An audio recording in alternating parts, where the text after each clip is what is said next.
the Father, the Son, and the Holy Spirit. Amen. The readings today are very beautiful. They first teach us in the first reading they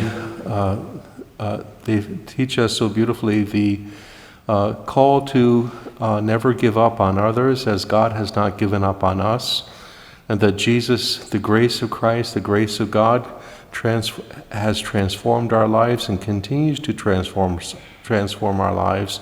And so we, in our part, also want that same grace, that same transformation to take place in others. And so St. Paul is encouraging us by this to be patient with others in their own journey, but also to pray for them and to strive always to be a witness for them. The gospel today also reminds us of the importance of giving thanks, that we must never take God's grace for granted, but thank God for all the graces and blessings He gives to us each day. And of course, the gospel particularly points out that the one who returned to thank Jesus was a Samaritan, who oftentimes the Jewish people looked down upon. But this Samaritan came and thanked God for his healing, reminding us how important it is for us to thank God daily in our own life. Amongst all the stories there are of St. Padre Pio, there's one story of a certain man who recounted the story himself, that he went to confession. And he said he confessed in that confession some various serious sins. But the one sin that Padre Pio chastised him on and corrected him on was not having made a thanksgiving. He had confessed that he did not make thanksgiving after receiving Holy Communion at Mass. And that's the one thing that Padre Pio, of all his sins, he said the other sins were far greater, that's the one thing that Padre Pio corrected him on, to always make sure to give thanks for receiving Holy Communion and receiving the Eucharist, and not to take that moment, that gift for granted, but to always give proper thanks for it. To give thanks for it. But also this extends to all the graces God gives to us, that we must each day make an effort to thank God for all the blessings and graces He gives to us. Even we must learn to thank Him for the trials and sufferings we have in life, and that we may bear them with ever greater love and generosity.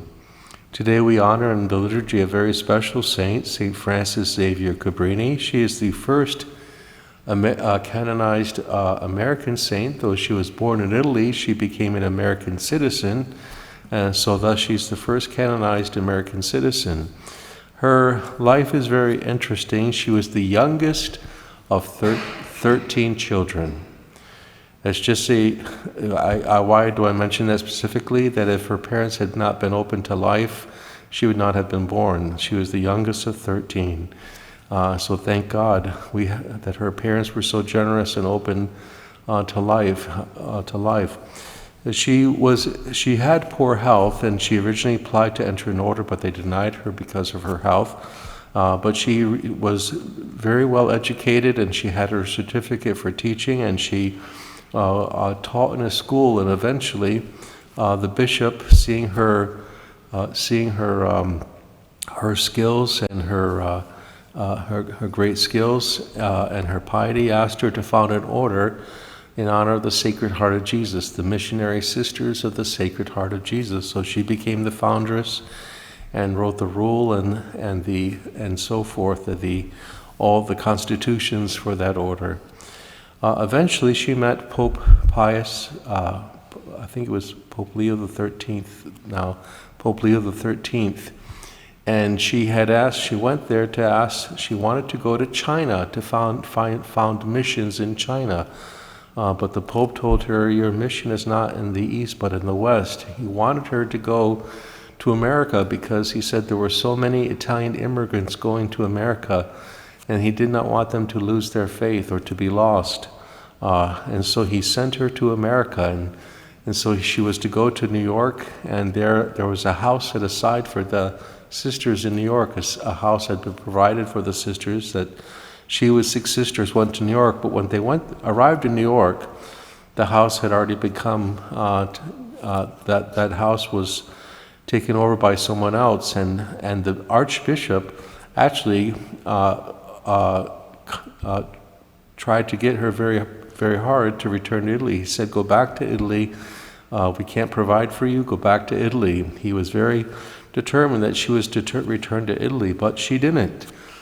She stayed, and she just knew that this was God's will for her. And of course, the Pope himself had sent her. And so she, with God's trust, she was welcomed with her sisters into a convent of another order of sisters, and until they were able to establish their own community, stayed with these sisters. But their work flourished. Mother Cabrini opened 67, I believe it is, 67 institutions. She opened many orphanages, she opened schools, she opened hospitals, not only here in the United States, but in South America, in Brazil, in Nicaragua, and in other parts of Europe. So she was responsible for founding 67 institutions, and many of those institutions are still in operation today, hospitals and so forth. Schools and so forth, she died. She died I believe, in Chicago in one of her own hospitals in 1917. I can remember that because it's this. I noticed the same year that Our Lady appeared in Fatima, but she died in December of I believe it was November or December of 1917.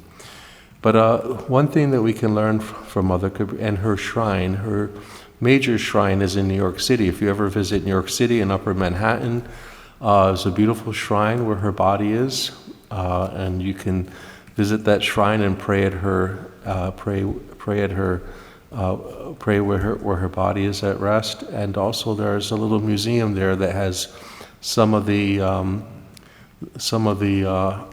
things that Mother Cabrini used. One thing I remember specifically in that museum was, and of course this is something that no one should do without the permission of their spiritual director, she had the thing that they used to scourge themselves with, and it was with real sharp, flat pieces of sharp metal that she had used. But and again, those things must be done only with the permission of a spiritual director. But one thing I really think we can learn from Mother Cabrini is to trust the Lord and to trust God's plan for us. Here she wanted to go to China, but God had another plan for her to come to America. And even in the difficulties of arriving and being rejected, being told to go back to Italy, she just had a great trust in the Lord and confidence in God's help and in providence. And so I think we can ask Mother Cabrini today to help us to always trust the Lord, to always trust Him no matter what situation we find ourselves in, knowing that He is with us and guiding us and will assist us in whatever mission we have been given in our own life. I know that Jesus told St. Faustina the one thing that caused him disappointment in us is that we don't trust Him. And so we can ask Mother Cabrini, Francis Xavier Cabrini today, to deepen our trust always in the Lord and His divine assistance. In the name of the Father, and the Son, and the Holy Spirit.